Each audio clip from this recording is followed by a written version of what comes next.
Welcome back to the Continuity of Care 7 Youth Inquest Forum. Now it's my honor and privilege to introduce Tanya Talaga, and her keynote speech is entitled Greetings from Rome. This is why education reform is needed now. Tanya Talaga is a Anishinaabe journalist and speaker. For more than 20 years, she was a journalist at the Toronto Star, covering everything from health to education, investigations, and Queen's Park. She's been nominated 5 times for the Michener Award in Public Service Journalism and been part of teams that won 2 national newspaper awards for Project of the Year. Her first book, 7 Fallen Feathers, is a prize-winning national bestseller. Her second book, All Our Relations, Finding the Path Forward, is also a national bestseller. Talaga was the 2017-2018 Atkinson Fellow in Public Policy and the 2018 CBC Massey Lecturer, the first Anishinaabe woman to be so. Talaga heads up Makwa Creative Incorporated, a production company focused on amplifying Indigenous voices through documentary films, TVs, and podcasts. She holds an honorary doctorate from Lakehead University in Thunder Bay. Please join me in welcoming Tanya Talaga. Bonjour, anin Tanya Talaga Nigisnikas, Kamusko Pimojishe Pinishish Nigisnikas. I'm really thrilled to be here speaking to you today, and I'm coming to you from Rome. And as you know, Rome is this week the site of where the Assembly of First Nations delegates from the Métis community, and there is also an Inuit delegation, have all gathered. Everyone has gathered here after, I'm going to say about 500 years searching for an apology for residential schools, for what has happened to our children and our families, the fallout and the intergenerational trauma. That's why I'm here, and that's why today it's important that I speak to you from here. You know, I'm going to tell you that when I got this request from Anishinaabe Nation, I thought, I always love speaking to NAN youth. I mean, lots of my writing, almost all of my writing, both of my books involve Anishinaabe Nation youth, Treaty 9, Treaty 5, Robinson Superior, Treaty Territory, Treaty 3. And it was really important, though, for me to take a total break from how busy and strange and crazy it is here at this moment to speak to you. At first I was thinking, can I do it? You know, I'm so busy and it's about 6 hours time difference. And then when I heard what the conference was about, what these 2 days are about, that this is about how we move forward, what we've learned from the 7 Youth Inquest, it really came to my mind that this is why we're in Rome. This is all connected. What happened to our children, what happens to Indigenous children having to leave their homes and their communities because there is no access to high school or doctors or services. This is all tied to here. This is all tied to the residential school experience, to colonial and racist laws, such as the Indian Act, an act that's still on our books in Canada, came into form in 1876. You know, all is related. And it's hard to educate people on that, right? I mean, the Canadian public is looking at all of these images. The world is looking at all these images now of, so far, the Métis and Inuit delegation have gone forward and they went to Vatican City, to St. Peter's Basilica, to have sit-down meetings with the Pope to seek an apology. Our delegation, the Assembly of First Nations, the delegates will be going in to speak to the Pontiff on Thursday, and there's going to be a general assembly of all 3 delegations on Friday. I'm going to talk about how everything is tied together in this keynote.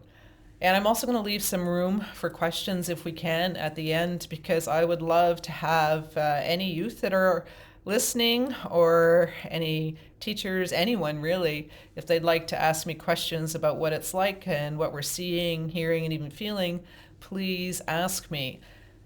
This is definitely a moment, that's for sure. So,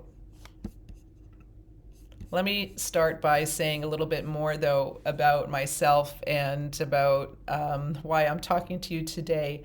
As you heard, I'm an author, I'm a journalist, a storyteller, and I feel honored to be telling the stories that I do with the people that I tell the stories from and with. As you know, I've written a couple of books, Seven Fallen Feathers, and All Our Relations. And as you know, I now write a column for the Globe and Mail. And I started my own company too, Makwa Creative. It's a production company, a storytelling company, because I felt that after being in the mainstream media for over 20 years, I started when I was 12. That's when you're supposed to laugh. Okay. I felt that it was time for me to tell our stories our way. I found that I was at a point in my career that I could do that, and so I jumped. I leapt. I It was a bit of a leap. I've never been a business owner before. Wasn't sure if I could really do this, but I did, and it's incredible. It's the best thing I did. I think that we need to carve our own paths out in life. I'm going to talk a little bit about more of that later on. But you should know that I live in Toronto, and that's where I was born and where I was raised. And that my father, he was Polish Canadian. He was from Winnipeg, and my mom is from Fort William First Nation. She was raised on the traditional territory of Fort William. She was raised where the waters merge, where the waters from actually they all split. They all go north to Hudson Bay, to the James Bay Basin, or they go south to the cities. It's a pretty sacred and special place where my mom is from. That area is also where the treaties collide. Treaty 3 meets Treaty Number 9 meets Robinson's Superior Treaty Territory. My mother's family, our trap line was in Graham, so that is Treaty Number 9 territory. And much of my maternal family are all from Treaty Number 9. All of us moved, as you know, for quite a long time. I come from a long line of trappers, and just sadly lost my grandma, but she remembers those days very well. She remembers her father, Alphonse Pischke, with dog sleds, teams of dog sleds. She remembers the rabbit, the beaver, the mink, the lynx, all being dried all through the house. It's amazing, isn't it? That's not that far long ago. That's how we existed. I'm sure you've heard your relatives talk about this too, about how holes in the ground were used to keep everything cool. That was our refrigeration system, and how we didn't have running clean water. That was something that you had to go to a well and grab buckets of water and bring them back to the house. Anyway, I could talk about that forever, but I won't at this point, but it was important you heard that though, because it's important that you know where I am from, where my mom is from, that my mom is Anishinaabe, and that she was raised by residential school survivors, by Liz Gauthier, her grandma, and Alphonse Pischke, who I was just talking about, and how she was raised in the bush in Wraith and Graham, near our family's lost trap line now. It's lost now. And you should also know, too, that the residential school experience that affected my great-grandmother affected my entire family. My mother's brothers were taken in the 60s scoop. 2 came back to us, and 1 was lost before he could. My sister Donna was also adopted out at age 1. She was adopted out to a non-Indigenous family in Manitoba, and I didn't even know I had a sister. I didn't meet her until I was in my 20s.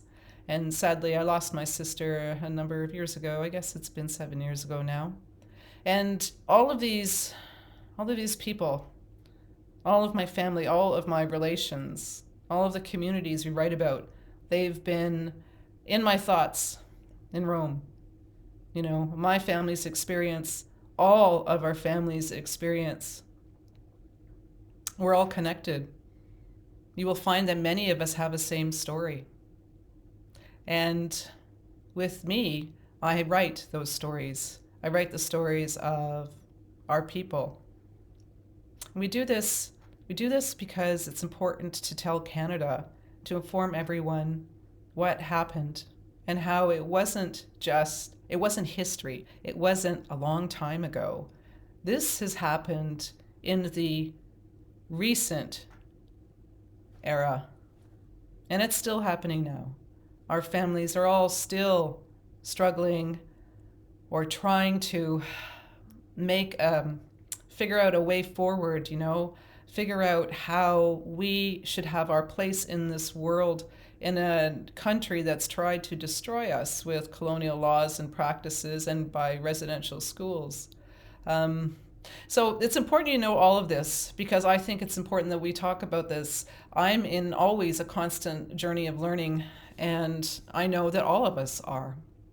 And there's so much going on right now. I mean, between what's happening here in Rome, between COVID-19, the trucker convoy, the recovery, the discovery of thousands of our children who did not come home from residential schools. There's a lot going on right now. And when I was saying sometimes it's hard, how do we know which way to move forward? I think it's really important that all of us think about our teachings. That helps ground us.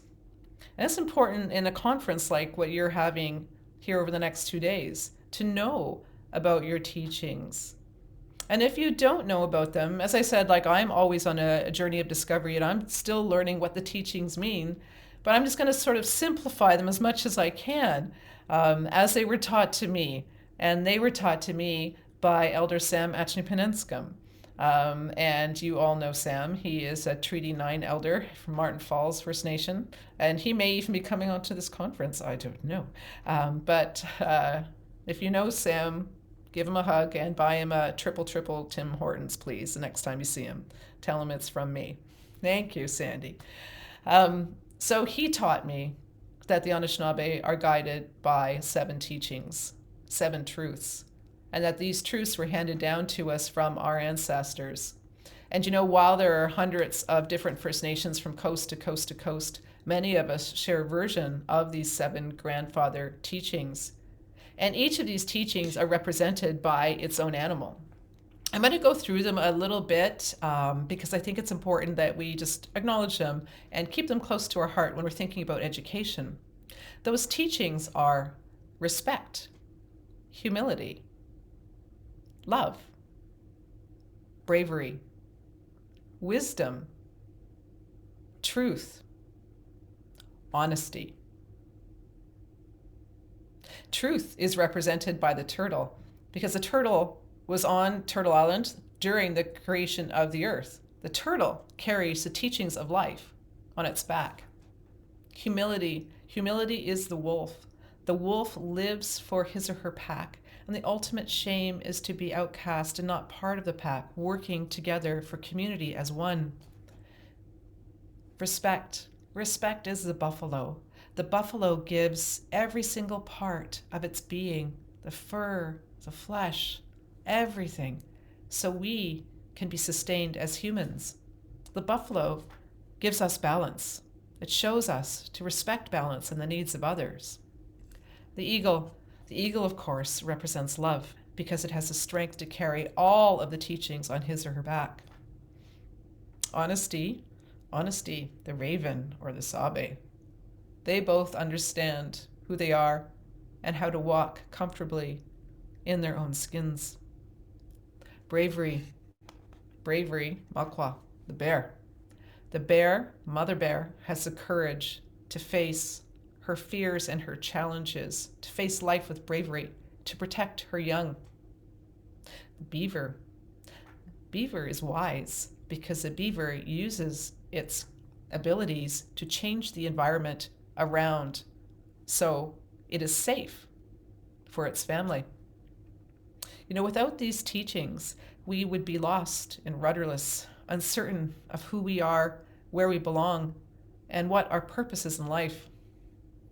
I think about these teachings a lot, and if you've heard me talk before, you've probably heard me talk about the teachings, because, I think it's important that we remember those words. Those words are actually, when you boil it down, it can be quite simple, but they're important to think about them every single day as you step outside, as you, greet your kids or your brother or your sister or your friends.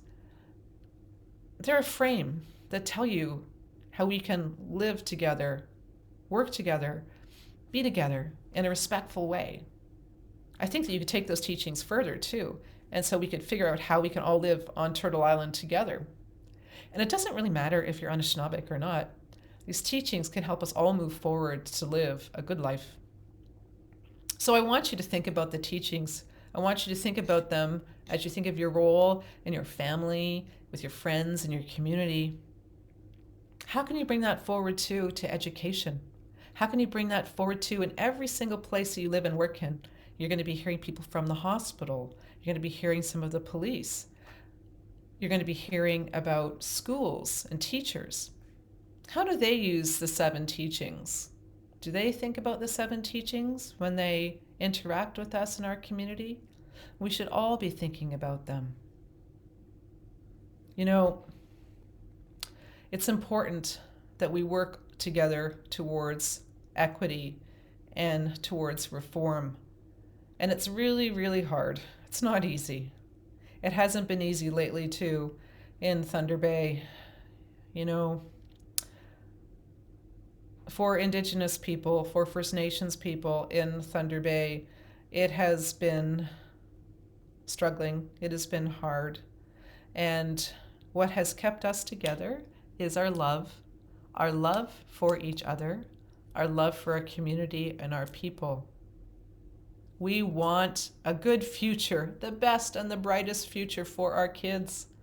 We want our children to all have that same equitable start in life, no matter what color their skin is, what nation they're from.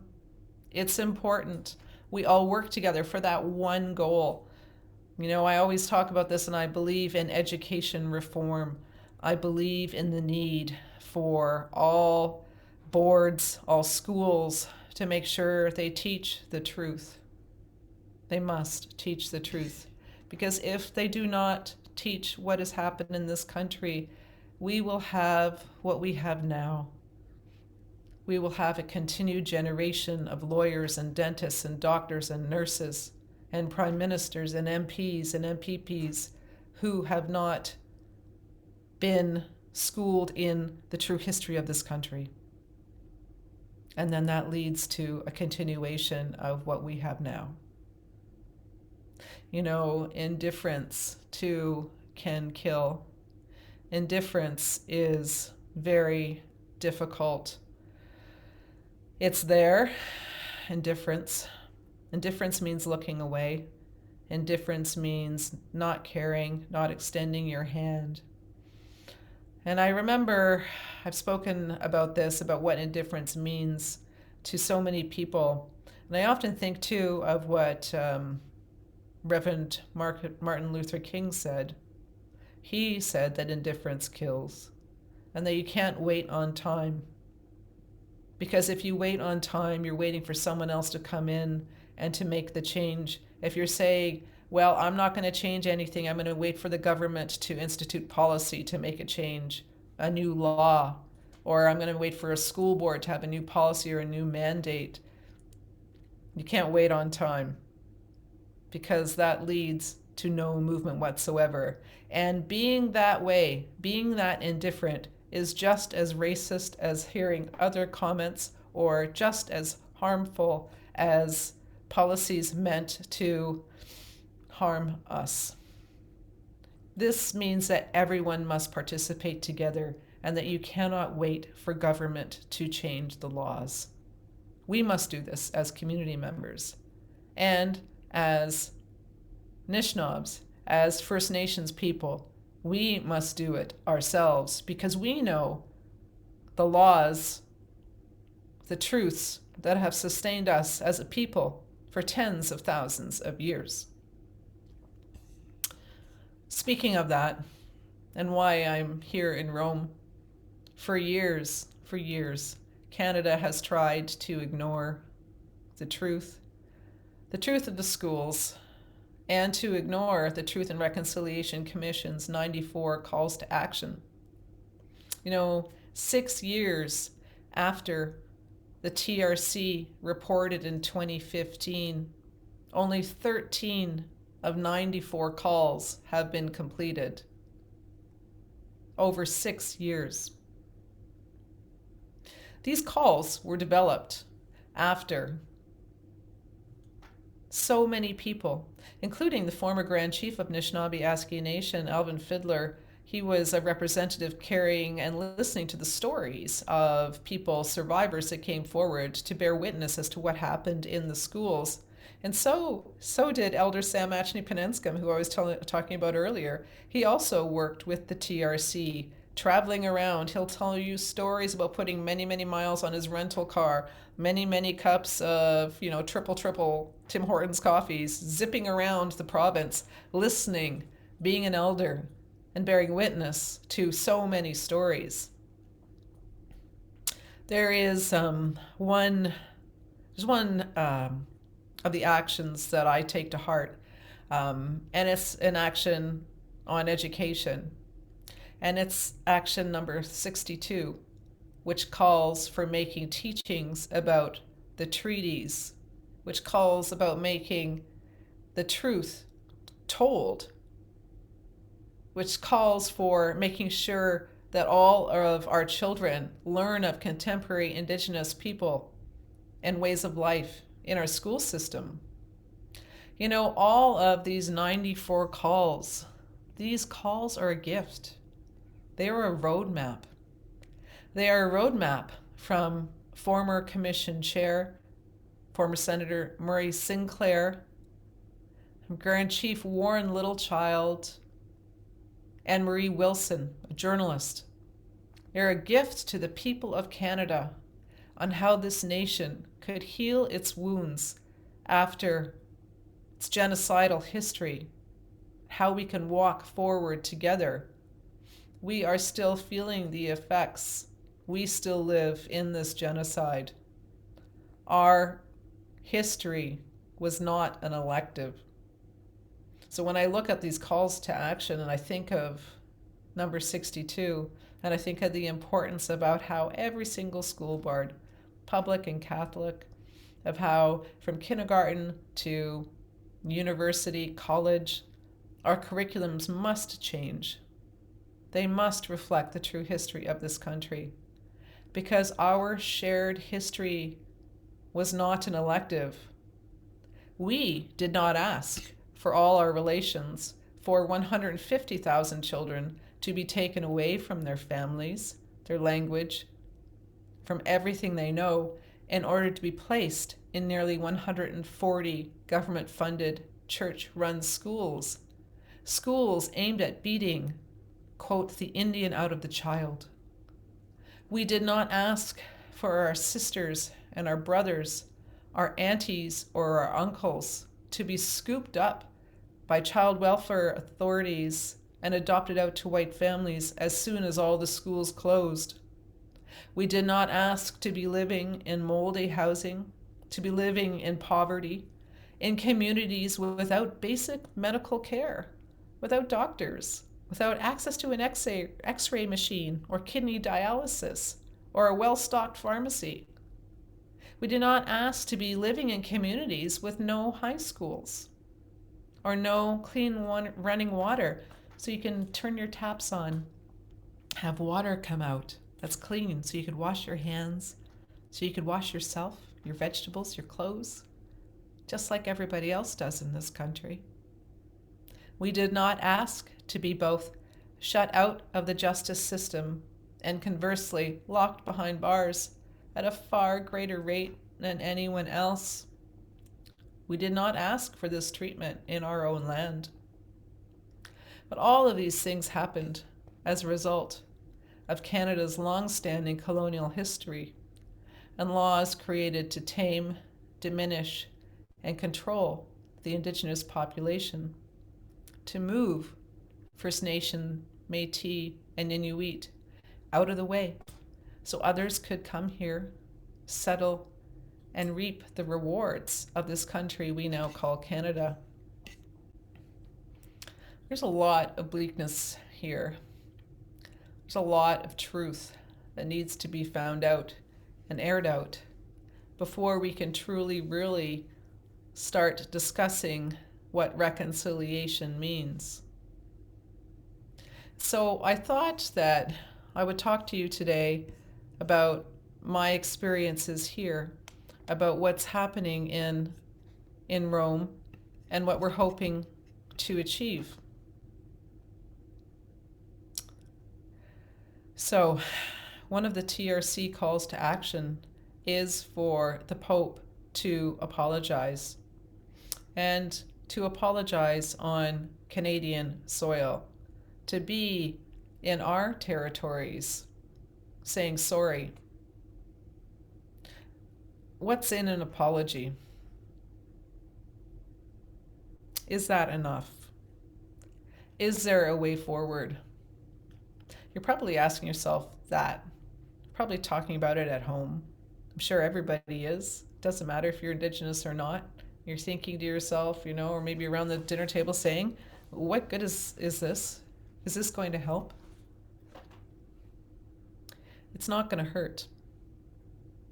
We haven't heard the pontiff say sorry yet. Here, I know between the delegations, there are many, everyone's got their own opinion as to what should happen. Some people want the Pope to come out and apologize right away. I gotta admit, I'm kind of in that camp. I thought to myself, well, everybody's here. This is a pretty historic moment. It'd be kind of nice. And I put that question out to Cassidy Caron. She is the new Métis Nation president. She's recently elected, and she is here leading the Métis delegation. And so what happened was the Métis delegation came over, Inuit delegation came over, and the First Nations delegation also came over. We got here on Saturday, but today in the hotel lobby, it was a sea of orange. Delegates from Saskatchewan, the FSIN showed up, and also delegates from BC. And it was beautiful to see. They came in their orange shirts, say Every Child Matter. They came in their regalia.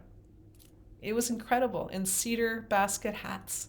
It was beautiful to see in the hotel lobby when we got here. Many of us are staying at the same hotel, which is really, really lovely.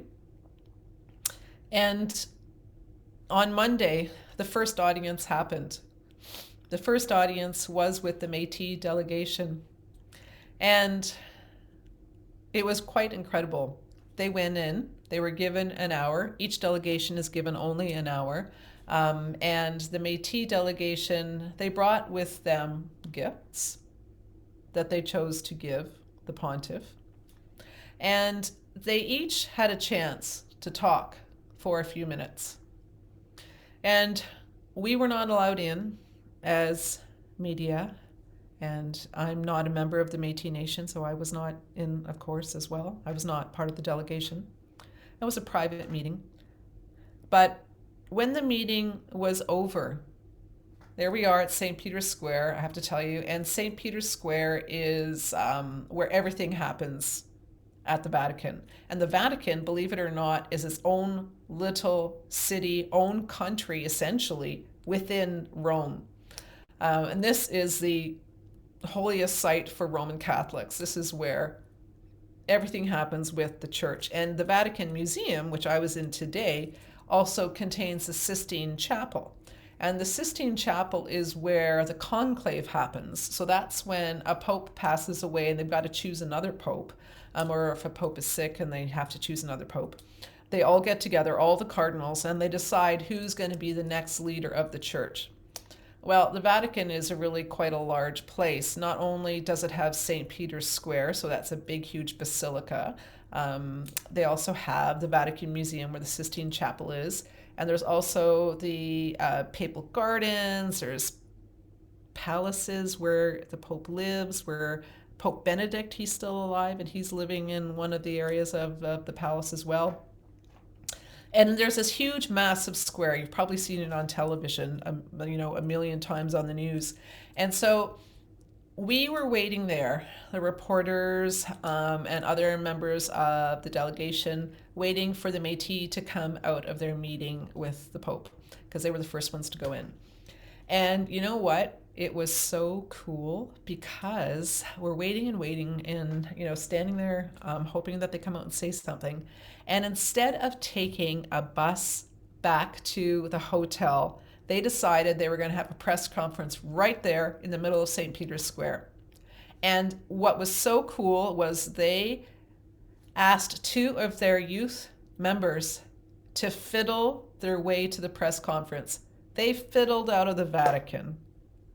They paraded out of the Vatican in regalia with their sashes and pride. They were happy. It was an incredible sight to see. I asked what happened in there. I asked Cassidy, the Métis president. She said that the stories were told. The elders shared their stories about residential school, and they left nothing undone. They said everything. They told him everything that happened, and they were painful stories. And I asked Cassidy, did he apologize to the Pope? And she said no. He used different wording. He used a wording about healing, about the importance of listening to everything that has happened to Indigenous peoples, but there was no formal apology made. But she said that the Pope was acknowledging her words and took them to heart, and she's expecting something to come. That's a good thing. That's a good thing. And I hope she is right. Next up was the Inuit delegation. They had, it was supposed to be 9 or 8 members going in, but sadly somebody missed. One of the delegates couldn't come because of the weather, of course, in northern Canada for sure, in Nunavut territory, so they couldn't make it. But the same thing happened. Everyone had their chance to talk and to talk about what it was that was on their mind. And the ITK leader, Inuit leader, Natan Obed, he spoke as well. And he spoke of the importance of restitution, of repatriation. And he talked about the important role the church has in helping our communities achieve justice.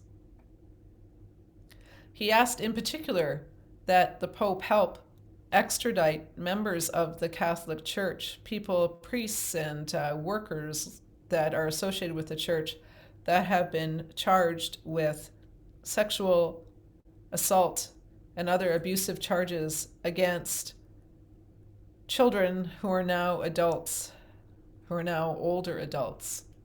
And he asked the Pope for help. In particular, he was speaking of one ex-father in particular who is in France and who has a number of charges against him in Nunavut. And he has been living in France, but there's no extradition treaty. So Natan asked the Pope to help and step in. The church has said that, and I was at the press conference, so I heard, they said that they understand this is a part of the healing process and they do want to participate and help as much as they can. Natan told me afterwards he did not just ask for ex-father Revoir to be turned over. He said he wanted all of the perpetrators, people that had harmed children, to face justice. And I thanked him for that. I did. I said, you know what? That's a great thing you did, because you were being a leader for all Indigenous people at that point, asking for justice for many of our families, because they didn't have that. They never had a chance for that. The First Nations meeting, as I said, will happen on Thursday, and it will be just like the other meetings. It'll be an hour long. The delegation, I think the First Nations delegation I know is the biggest for sure. I think it might be around 40 people that are going in, and each will have just a little bit of time to say what they need to say. I was kind of joking with a friend of mine saying, okay, well, good luck trying to get some First Nations elders to speak for 2 minutes or less and to tell their stories. But you know what? They deserve more. They deserve more from the pontiff. And he's not the only one in the room, too. The Pope, when you go in to talk, there's a bunch of bishops or cardinals or people that are associated with the church as well. They are there listening too. And so that's what's going to happen Thursday. And on Friday, all the delegations are getting together and they will hold a press conference as well. We had a moment today.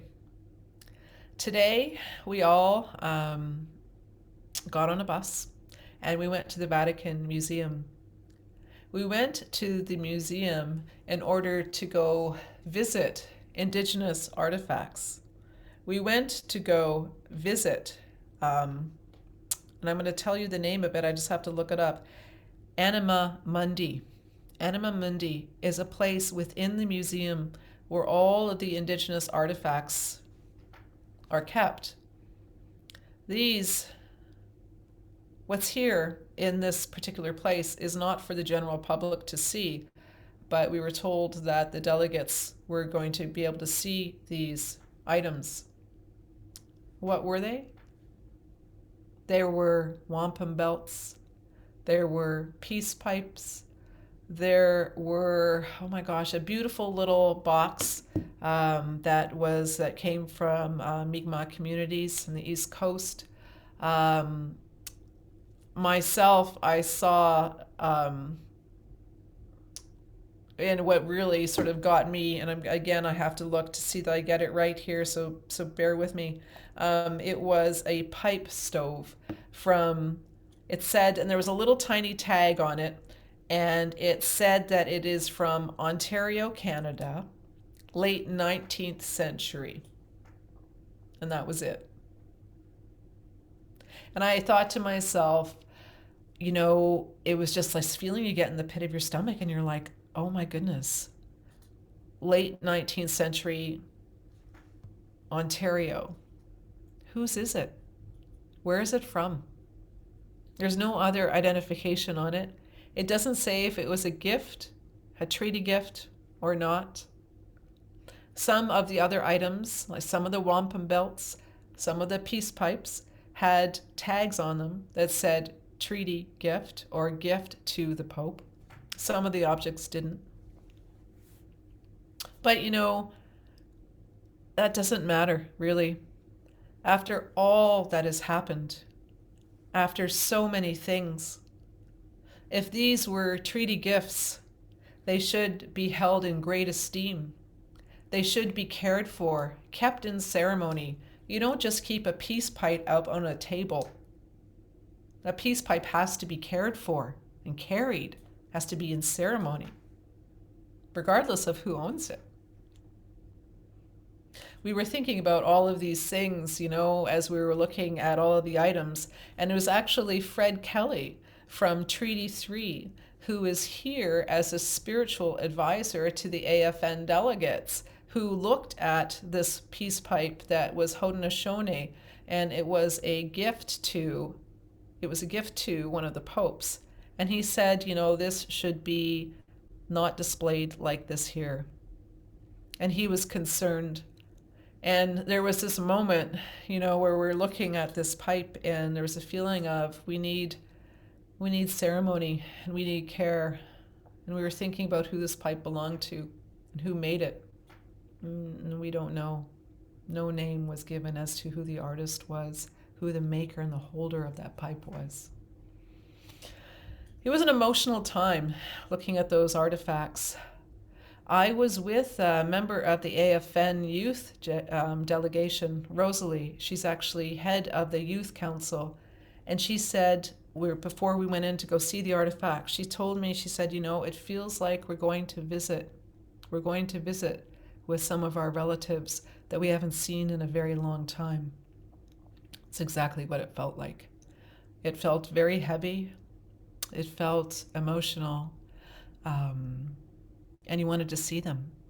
You wanted to reconnect with those pieces of us and those pieces of our ancestors. It was quite something to see. And I have to tell you too, the rest of that story is that the delegation was going to go and have lunch, and I was asked to leave the museum because I was taking photos. So was everyone else on their iPhone. And I was told, though, as a member of the media, I had to leave. And I said, well, I'm also a First Nations person, and I'm here to write and observe. I said, I'm a speaker, I'm a storyteller. I got here, as an accredited member to be here. And they said, well, you're going to have to go. And so I left. And I thought to myself, well, it's probably the best place I've been kicked out of. And it's pretty amazing that I could be 51 years old still getting kicked out of places. I mean, really. So, and as an Indigenous person, so be it. So I'm glad I have the story to tell you now. And I also put all of my pictures on Twitter. So please go to my Twitter account and you'll see it all. And you'll hear my little explanation of my story. And I wasn't being disrespectful. I know that Indigenous curators from museums, Indigenous museums, and from communities have asked for access to all of these items for many, many years. Because as you know, the Indian Act banned our ceremonies. And a lot of these items too said, early 19th century. So the Indian Act came in and our ceremonies were banned from, but was it mid 1800s? I think it was 1884 for almost 50, 60 years, 70 years. And so many of our items were destroyed. They were gone, lost. It's important that we see these artifacts, that we're able to touch them and hold them in our hearts and use them in our ceremonies again, because so much has been lost in our communities. So much has been lost because of the residential schools, which brings me all the way around back to what you're talking about over the next 2 days, and how important education reform is, and how important that our people are the ones directing what that looks like, what it looks like in our schools. Our children are in public schools, our children are in First Nations schools, our children are in Catholic schools. Our people need to be not just the ones writing the curriculum and teaching the truth, but we need to see ourselves reflected in the classroom. We need to see ourselves reflected as teachers. We need to see ourselves reflected as community members. Who's working behind the front desk of the school? It'd be lovely to see a secretary as well. It'd be lovely to see our people there so we feel comfortable when we walk into schools. And then also too, when it comes to trustees, all the school boards that run the schools, I hope there are First Nations representatives on those school boards helping to make sure what is being taught is equitable. And that gets us to the whole situation that Thunder Bay is facing now. We've had a series of reports. The 7 youth inquest. There were so many There were so many recommendations made, 145. And many of those recommendations mirrored the 94 calls to action. They mirrored what the TRC asked for. We are asking for the same things. And not only did they mirror them, they are also unfulfilled. The end of the 7 Youth Inquest led to investigations into the Thunder Bay Police and the Thunder Bay Police Services Board. Reports were written, again, one by Murray Sinclair on the police board, and then another by an office of the Ontario Ministry of the Attorney General's, the OIPRD, Broken Trust. We have all the reports. We know the situation in Thunder Bay when it comes to policing. Now is the time to act on those reports, not do more. We know. And this gets us right back to the 7 truths. It gets us right back to what it means to reconcile and what it means to walk a path forward. It means we do it together, hand in hand. It means that we all work to create institutions such as policing. Anishinaabe, Mushkegowuk voices need to be there when whatever comes out of the policing situation in Thunder Bay is created. Let us show the way. What has happened in Thunder Bay and much throughout Canada has not worked for us. We have seen that. So let's try a new way forward. It can't hurt. Time is now. And it's up to us to do that. That is a legacy of the 7 Youth. Now you've heard the story. It's up to you to take it forward, to hold it in your hands, and to do what is right. And I know you will. And I wish you the best over the next couple days. Chimigwich. And if we have any time, I didn't mean to talk that much, but that's what happens.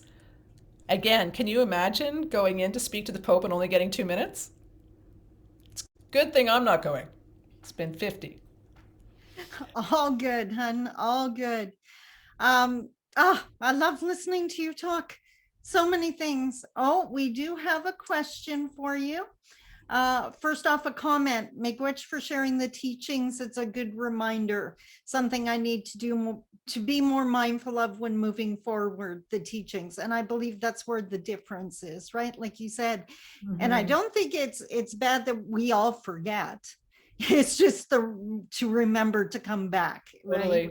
Yeah. So Elsa Chichu, this is the question. I'm always so moved and inspired when you speak. I am a mother and I know my children's elementary public school needs change in the curriculum. Also, educators need more training on children who deal with intergenerational trauma. More empathy needs to happen. I feel there is stigma. Sure, the school supports Orange Shirt Day, Indigenous Peoples Day, but how do we decolonize the education system for public schools on the reserves? How would I advocate for this? Oh, it's so hard, isn't it? It's so hard. And excuse me, know that you're not going to do it yourself, right? Like, yeah, you can't do everything yourself. You got to pick your battles sometimes and know what you can accomplish and what you can't. And don't feel bad if you can't do, because you can't do it all. Try and speak to, I'm sure you've done this, to school administrators, and try and speak to those who are the ones that are overseeing the school, like the trustees. Are there trustees? Is there some way you can get involved?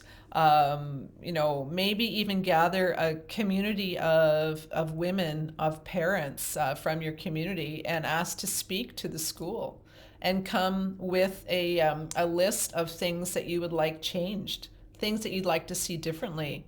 Ask for a meeting, get all the mums, the parents involved, and say, this is what we'd like to see. And, it doesn't have to be the world's biggest list. Start kind of small and say, we would like to have these meetings. once a month, just to check in, just for an hour. And then you're going to be building relationships too between yourselves and the people that are there doing the teaching. It's, I think that change is one person at a time, the change that we need. And like I said, we can't wait for all of the rest to happen because we'll be waiting a very long time. So that's what I would do. An awesome, awesome response.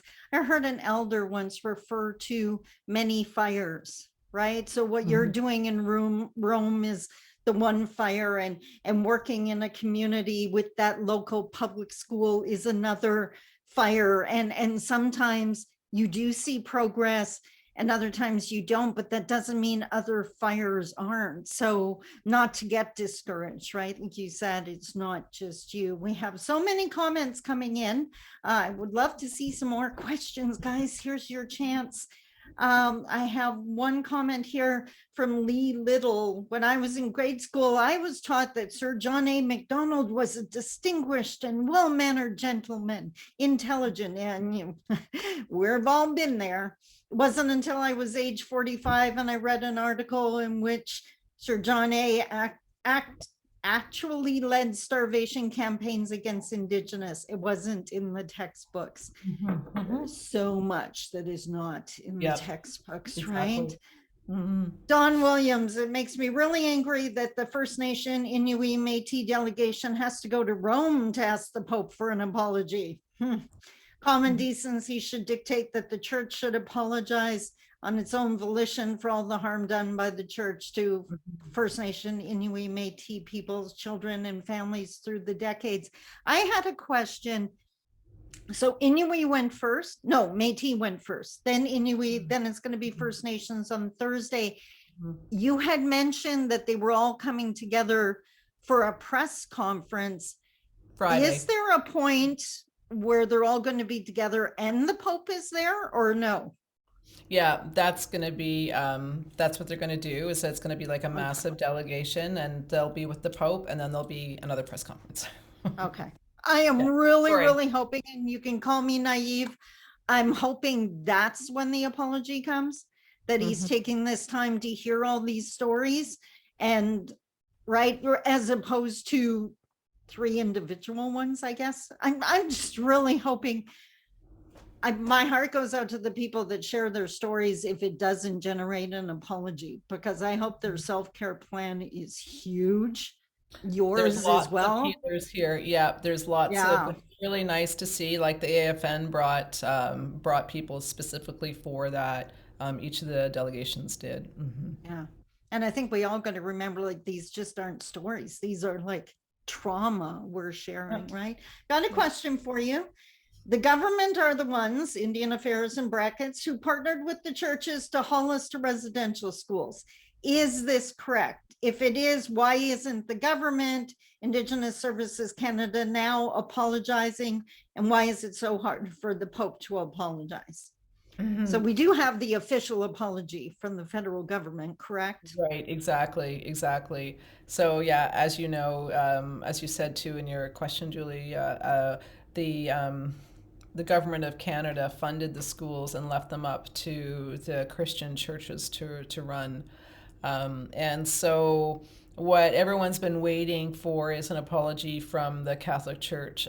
Stephen Harper's government, my goodness, 20 some odd years ago, 25 years ago, actually kickstarted the apology process.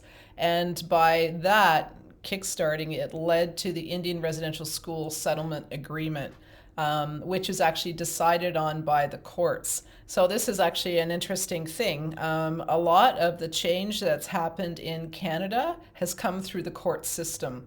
It's not because the governments have woken up one day and decided, oh, well, let's do the TRC. No, that's not exactly how it happened. And so it's important that we keep pushing for change in this country. And why is it so hard for the Pope to apologize? I don't know. I guess it's restitution, Yeah. right? I the mean, fear of what that means. Yeah. what does that mean? Like what we saw, what it meant in Canada, billions of dollars towards settlements. I'm sure this is an issue that the church has, even though there's been an agreement, a court agreement that happened and said that the Catholic Church had to pay $25 million to survivors. But in actual fact, they've only paid $3 million. And there's a long story that'll take me another hour to say exactly why that is. But the gist of it is they didn't pay. Yeah. And I think too, this isn't the only country this happened in. So that could open the door to, there's a whole bunch of countries going to see the Pope and asking for that apology, right? So, okay, well, Tanya, as I knew the time was going to fly by, like you said, like an hour is just so short. But thank you so much for coming out today. I know how much you care about this topic. Your book has enlightened so many people, books with an S. So thank you so much for all that you do, and take care of yourself over there. And yeah, I'd get a t-shirt that says you got kicked out of the Vatican Museum. I'm definitely going to go see those pictures on Twitter. So that's something to write home about for sure. Okay, you take care. All right, be well, and I appreciate you asking me to come. Bumapee, I'll see you all soon. Awesome. Miigwech. Thank you so much, everyone. Now, at this point, we're going to be going into lunch here shortly. We got to wait for another play to win code. Grab your pen and paper. You're going to want to write this down. There it is. The word is author. So there was one earlier this morning. I don't remember what it is. I hope you wrote it down, and write this one down during the break. You can enter it into the play to win tab. If you don't see it, refresh your browser. We are taking a lunch break until 12:30. So it's a half an hour. When we come back, we are going to be doing the student panel, and that's going to be awesome. I can't wait to talk to the students. So you take care, get yourself some water, move around a little bit. These sessions get hard on the body, and we'll see you at 12:30.